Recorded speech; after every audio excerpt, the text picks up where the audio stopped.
সারা দেশেই নানা আয়োজনে পালিত হচ্ছে পবিত্র ঈদে মিলাদুন্নবী। এ বিষয়ে আরো বিস্তারিত জানাতে এই মুহূর্তে রাজধানীর ফার্মগেট এলাকা থেকে যোগ দিয়েছেন সহকর্মী আলামিন হক অহন।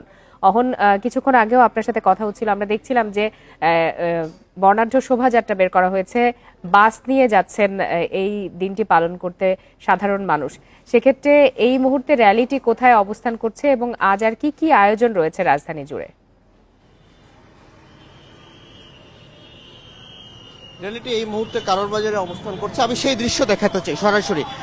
আপনি নিশ্চয়ই দেখছেন যে বর্ণাঢ্য একটি র্যালি, এটা মোটর র্যালি বলছেন, এবং এই র্যালি থেকে হযরত মুহাম্মদ সাল্লাল্লাহু আলাইহি ওয়াসাল্লাম জীবন এবং তার যে দর্শন সেটি সবার মাঝে যেন ছড়িয়ে যায় সেই কথাই তারা বলছেন। এই মোটর র্যালিটি শুরু হয়েছে মিরপুর 1 থেকে, অর্থাৎ শাহালি মাজারের যে অংশটি সেখান থেকে শুরু হয়েছে, এবং তারপরে সেই মোটর র্যালিটি মিরপুর 2, মিরপুর 10 হয়ে আপনি কাজীপাড়া, শেওড়াপাড়া, ফার্মগেট হয়ে সেটি এখন কারওয়ান বাজারে অবস্থান করছে। এবং এই যে মোটর র্যালি সেটি বেশ প্রায় 1 থেকে 1.5 কিলোমিটারের একটি দীর্ঘ মোটর র্যালি, এবং এই মোটর র্যালি আমি যেমনটি বলছিলাম যে এই শোভাযাত্রায় তারা শুধু আটকে থাকেন না, এখানকার এই শোভাযাত্রায় অংশ নিয়েছেন তারা বলছিলেন যে দর্শনকে সবার হযরত মুহাম্মদ সাল্লাল্লাহু আলাইহি ওয়াসাল্লামের দর্শনকে আমি আমার ক্যামেরা পার্সনকে নিরাপদ দূরত্বে থাকতে বলবো।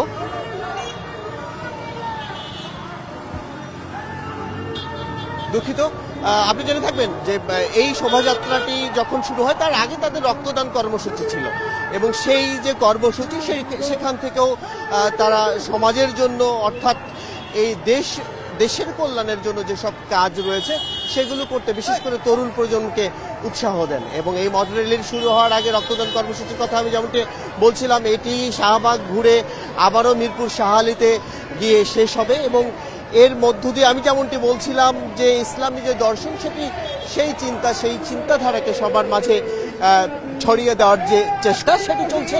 এবং আপনি জেনে থাকবেন আজ শুধু এই রাজধানীতেই নয়, সারা বাংলাদেশে এবং বিশ্বের অনেক প্রান্তেই হযরত মুহাম্মদ সাল্লাল্লাহু আলাইহি ওয়াসাল্লামের একই সঙ্গে মৃত্যু এবং জন্মদিবসটি নানান আয়োজনে পালন করা হচ্ছে।